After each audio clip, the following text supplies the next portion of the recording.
Ya, halo selamat siang.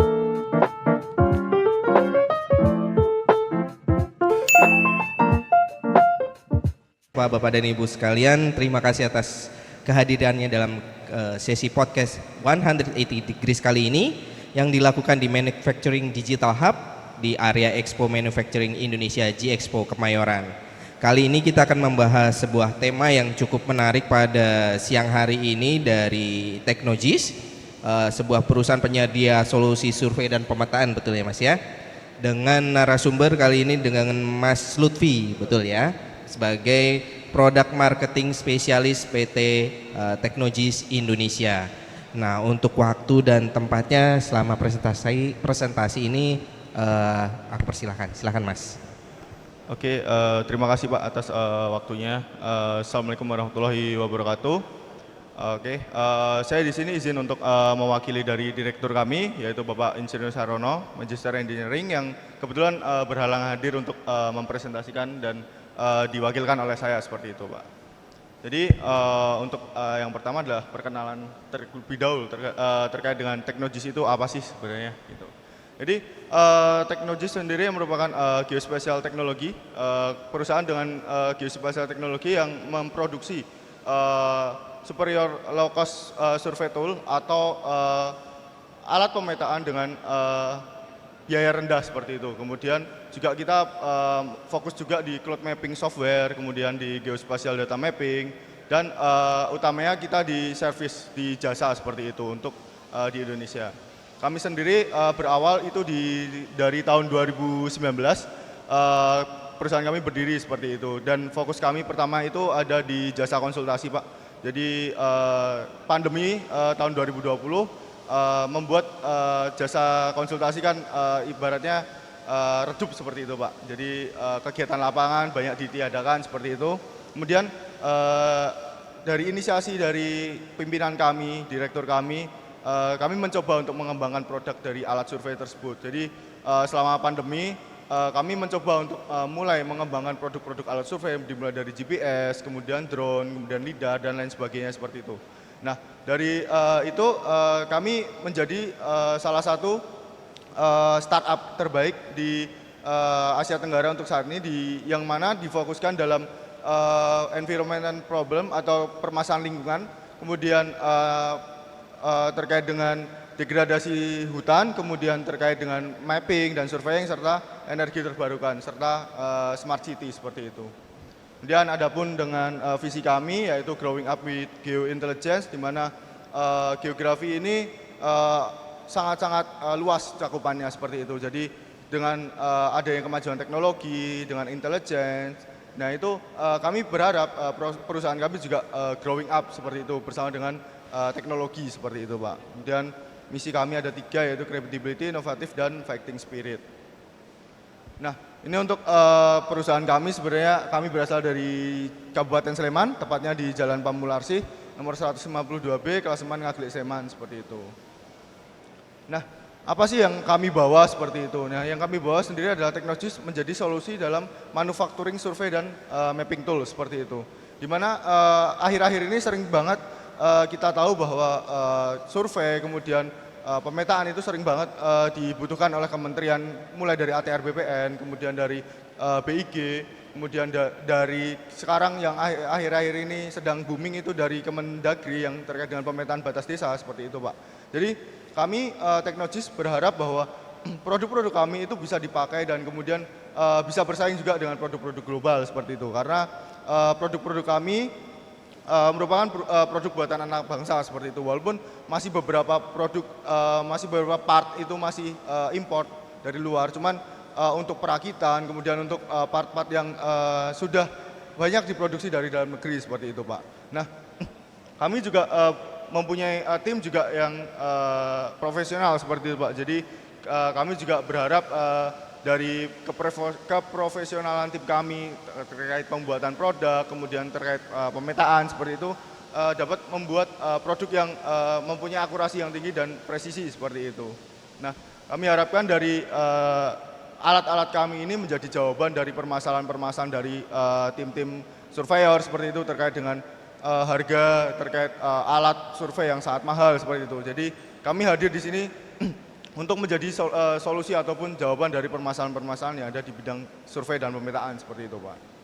Nah, adapun beberapa produk yang menjadi unggulan dari kami itu yang pertama ada TGS, GNSS, EQN, RTK seperti itu.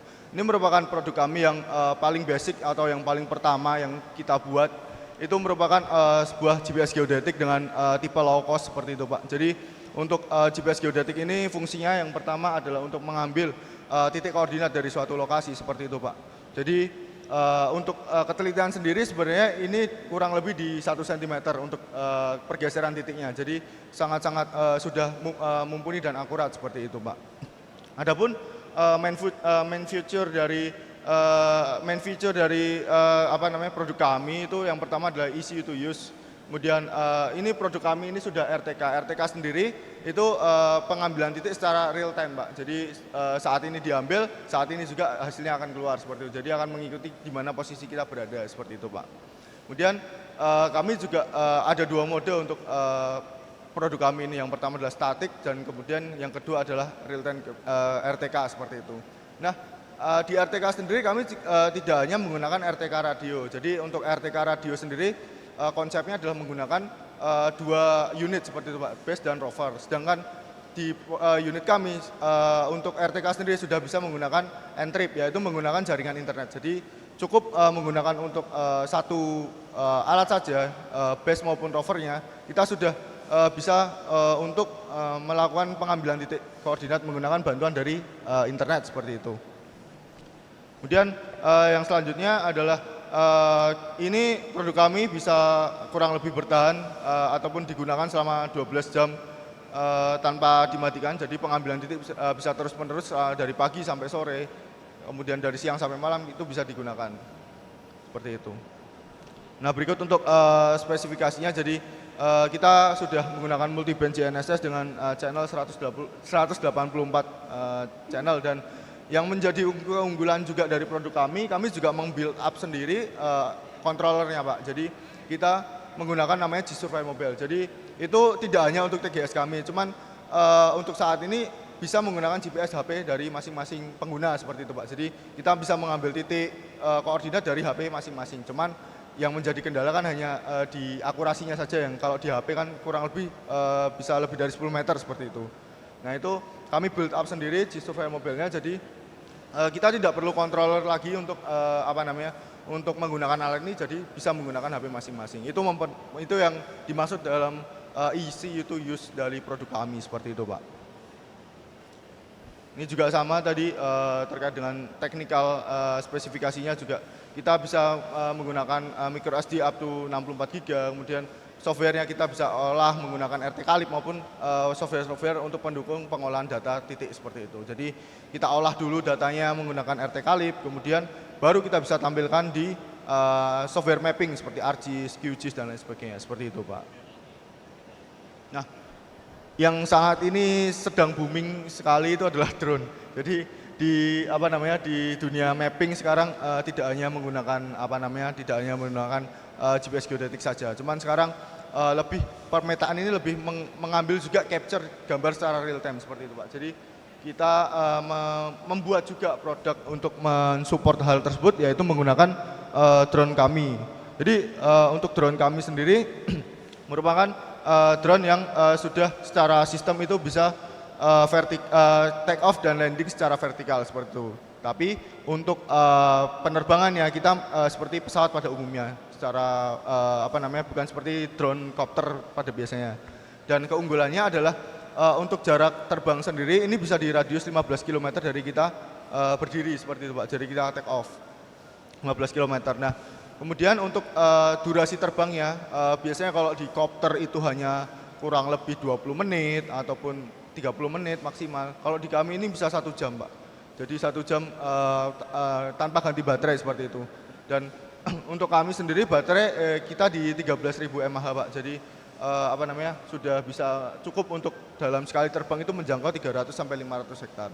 Nah, siapa sih target kami sebagai pasar mapping seperti ini?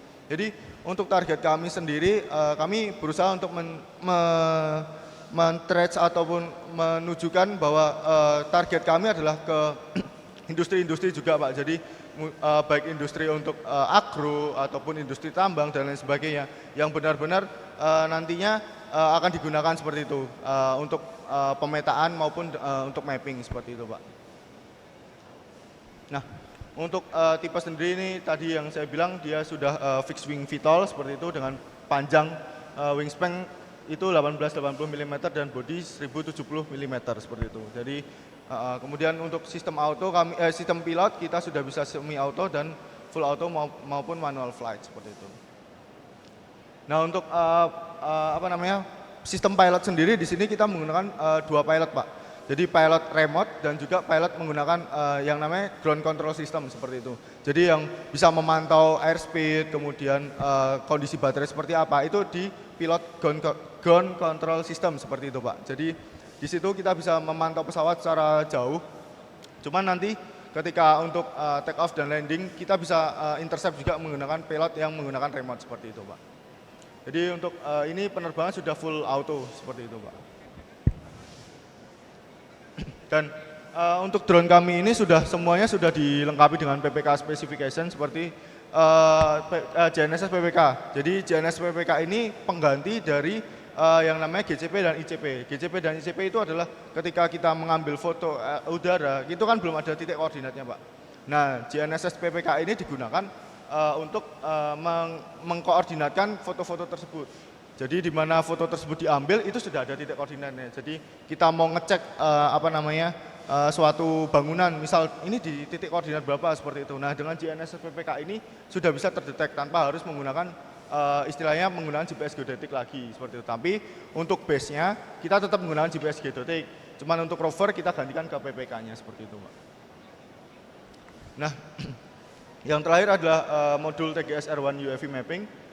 Seperti yang tadi saya bilang, ini PPK-nya yaitu ini produk kami yang terbaru Pak. Jadi kita mencoba mengcustom ke semua drone, jenis drone. Jadi bukan cuma produk dari kita saja yang bisa menggunakan PPK kami, tapi juga dari berbagai macam drone, berbagai macam jenis drone, berbagai merek drone. Kita usahakan untuk bisa menggunakan PPK dari kami. Karena apa? Tujuannya tidak semua drone itu mempunyai PPK mapping atau spesifikasinya untuk mapping Pak. Jadi dengan adanya PPK kami seperti itu, jadi mereka tidak perlu menggunakan itu tadi pengganti GCP, ICP. Jadi surveyor yang misal titiknya ada di atas gunung seperti itu bisa langsung kita menggunakan drone saja tanpa harus mengambil titik di puncak gunung seperti itu misal. Nah, ini receivernya tipenya single frequency GNSS, kemudian dimensi dan lain sebagainya. Untuk berat kami cuma di 80 gram jadi cukup ringan. Jadi tampilannya seperti ini Pak untuk PPK-nya. Jadi nanti untuk mapping seperti itu sudah bisa muncul titik koordinatnya. Seperti itu sih Pak. Mungkin itu terkait dengan presentasi kami, terkait dengan teknologi ini, perusahaan apa, kemudian arah market kami itu seperti apa, itu ada di situ semua, sudah saya paparkan semua. Jadi untuk lebih lanjut bisa mungkin menghubungi kami di IG maupun di email dan di nomor yang tertera di layar seperti itu. Mantap sekali, terima kasih Mas Lutfi untuk paparannya. Nah, kalau ini saya mau ada pertanyaan ya. Tadi kan ada teknologis ini punya alat yang tadi yang ada bapak bawa yang kuning tadi apa? GNS ya, pakai ya, GNSS. Iya betul. Ya. Kalau dia kan mendeteksi untuk menentukan apa tuh namanya posisi, iya betul, berdasarkan GNSS satelit. Iya betul. Nah, ketika pernah nggak kejadian misalnya ketika menitik mau titik poin di sini nih, tapi nggak dapat sama sekali GNSS satelit itu nggak dapat gitu? Iya betul. Jadi untuk GNSS kami itu ada keterbatasan, misal kayak gini. Jadi ketika di ruangan tertutup seperti ini Pak, itu tidak bisa menangkap sinyal dari satelit seperti itu. Oke. Jadi memang penggunaan untuk GPS geodetik sendiri kan untuk di outdoor seperti itu. Jadi untuk di dalam ruangan, untuk mengambil titik dari di dalam ruangan itu sendiri tidak bisa di GPS kami. Karena pertama karena ruangannya tertutup, kemudian tidak bisa menangkap sinyal dari luar seperti dari satelit seperti itu. Itu yang menjadi problem di hampir semua GPS geodetik kayaknya hampir sama karena di di ruangan tertutup seperti di dalam gedung itu juga untuk akurasi sendiri juga akan kurang seperti itu, Pak. Jadi memang ada keterbatasan untuk khusus ya, khususnya di dalam Iya, di dalam ruangan. dalam ruangan atau gedung ya. Iya, betul. Tetapi pernahkah ada suatu kasus misalnya kita mau melakukan pemetaan nih, misalnya ada berapa titik. Nah, dari sekian titik itu tuh ternyata ada satu yang memang benar-benar blank spot sama sekali, dia nggak ada Iya. apa namanya, dapat satelit sama sekali. Itu pernah terjadi atau? Iya, pernah. Jadi kemarin itu ada yang namanya di di Kulon Progo, kami pernah melakukan mapping seperti itu di batas desa. Jadi ada kendala di mana satu titik tersebut tidak bisa menghasilkan solution yang fix. Jadi untuk solusi yang baik kan itu di GPS kami itu fix tulisannya, Pak. Jadi koordinatnya benar-benar sudah fix, tidak bisa berubah-ubah lagi seperti itu. Nah, itu ada satu titik di mana dia tidak bisa lokasinya itu tidak bisa fix. Jadi masih flow terus. Jadi angkanya berubah-ubah seperti itu. Nah, itu bisa diindikasikan karena bisa jadi itu berada di bawah rimbunan pohon. Itu pertama bisa terjadi karena di bawah rimbunan pohon pun satelit juga tidak bisa masuk secara sempurna di dalam GPS kami seperti itu. Nah, untuk yang lainnya secara umum ketika di ruang terbuka sebenarnya tidak ada masalah untuk GPS kami untuk bisa dapat fix. Cuman kembali lagi ketika kita menitik suatu titik di permukiman ataupun di padat penduduk, itu akan menjadi kendala sendiri.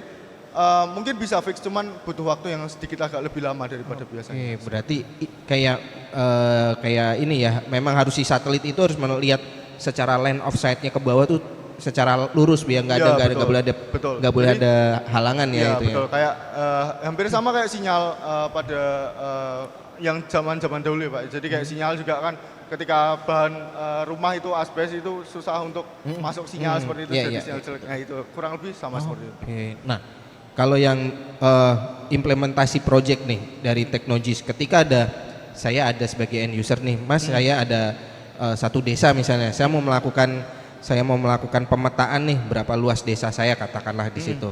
Nah, tahapan-tahapan apa saja yang harus dilakukan, prosedurnya apa saja sih untuk Teknogis ini harus ya udah nanti saya lakuin deh gitu sebelum sampai ke situ. Baik.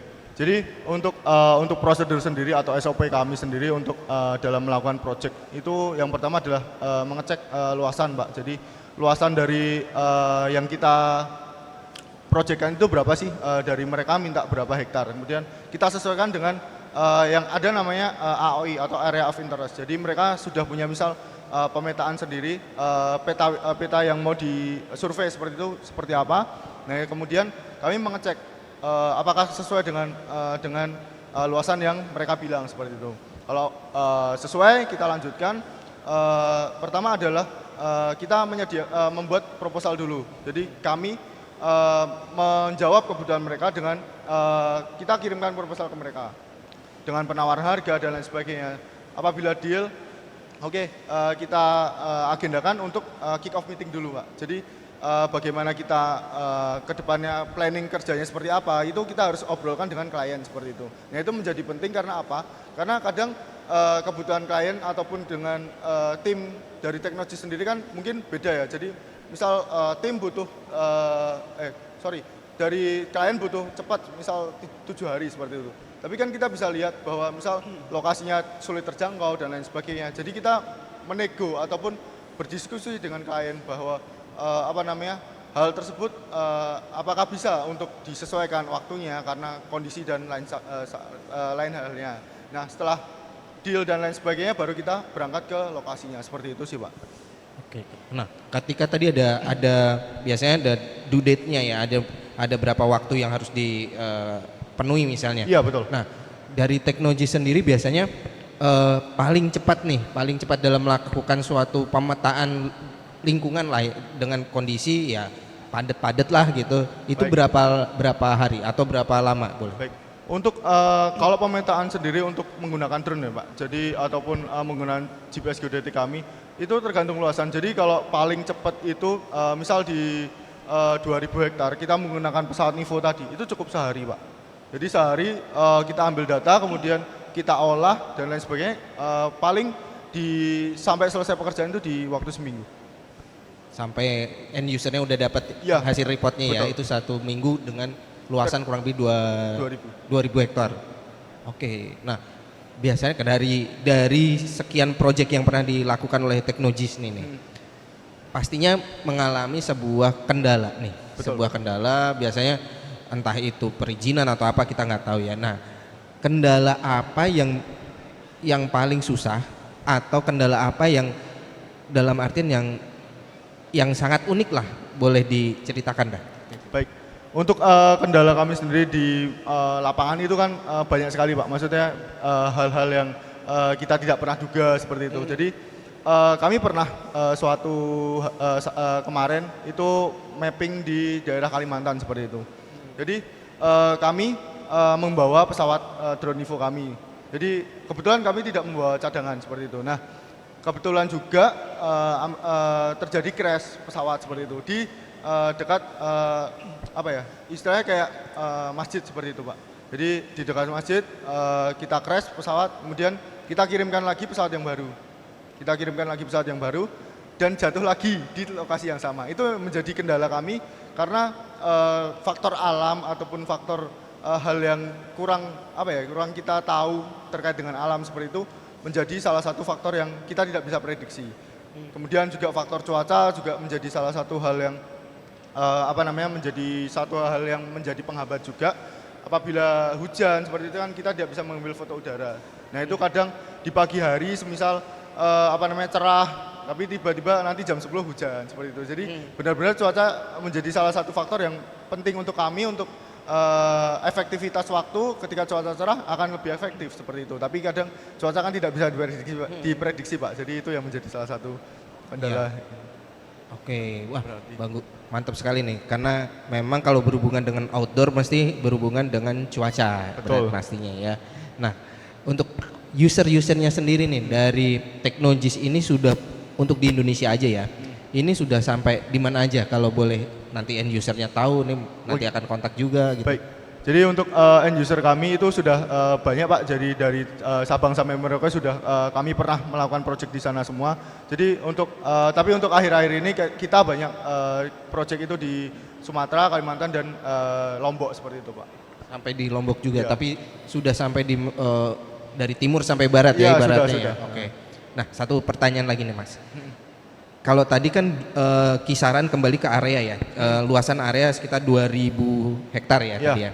Nah, dari Teknogis sendiri ini apa pernah yang paling gede ini yang untuk survei itu di daerah mana itu? Dan Baik. itu berapa luas itu? Baik. Jadi pernah Pak, jadi tim kami itu pernah mengikuti proyek dari Pertamina seperti itu. Dan itu lokasinya tersebar, jadi tidak hanya di di satu lokasi aja, tapi di Sumatera, di Kalimantan. Itu kami hampir 3 bulan tidak pulang. Dari tim lapangan itu tidak pulang 3 bulan. Jadi Kayak lagu ya, kayak lagu apa itu yang 3 bulan tidak pulang tuh ya? Sepertinya. betul Pak, Mas. jadi benar-benar terjadi di kami. Jadi itu momennya pas habis Lebaran kemarin. Jadi Lebaran sempat pulang, habis itu langsung berangkat lagi seperti itu. Jadi kebutuhan dari Pertamina juga pemetaan untuk pipa kilang. Jadi untuk luasannya kan tentunya luas dari hulu sampai hilir seperti itu.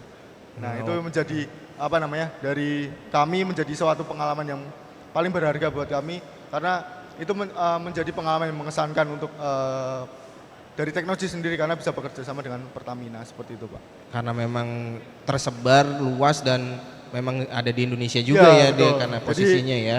3 bulan benar-benar mereka Dan 3 lapangan bulan seperti ini, itu. waduh. Kita kalau 3 bulan udah nggak fokus nih biasanya kerja, gitu kan. Meninggalkan rumah kan Pak ya. Jadi Iya. ya seperti Nah, itu. nah kebetulan nih Teknogis ada di acara event manufacturing Indonesia ini. Nah, Betul. kesan dan pesan apa yang ingin dibawakan oleh Teknogis untuk manufacturing Indonesia event ini di G-Expo ini untuk pembangunan manufacture dan mungkin kedepannya untuk semua aspek ya di luar manufacturing ini. Boleh ditambahkan Mas? Bagi, untuk kami sendiri kesannya yang tentunya acara ini sangat-sangat menarik ya Pak. Jadi kita bisa melihat bahwa industri sangat-sangat luas seperti itu. Tidak hanya terkait dengan mesin, tapi juga terkait dengan mapping, kemudian dengan IT. Nah itu yang menjadi suatu pemikiran saya bahwa ini bisa nih untuk kita ciptakan kolaborasi seperti itu. Jadi melihat dari dari teman-teman yang lain yang ikut pameran di sini, ada peluang Pak untuk kita ciptakan kolaborasi baik itu dari Teknogis maupun dari teman-teman yang lain seperti itu Pak. Ini. Oke, terima kasih Mas Lutfi untuk paparannya, kasih. untuk sharing infonya dari Teknogis hari ini. Oke, terima kasih. Demikian Bapak Ibu semuanya sesi untuk hari ini dari Teknogis Indonesia dari Mas Lutfi. Nah, kita akan ketemu dengan narasumber berikutnya. Siapa dia? Ditunggu saja di acara di Digital Manufacturing Hub Digi Expo Kemayoran hari ini. Selamat siang.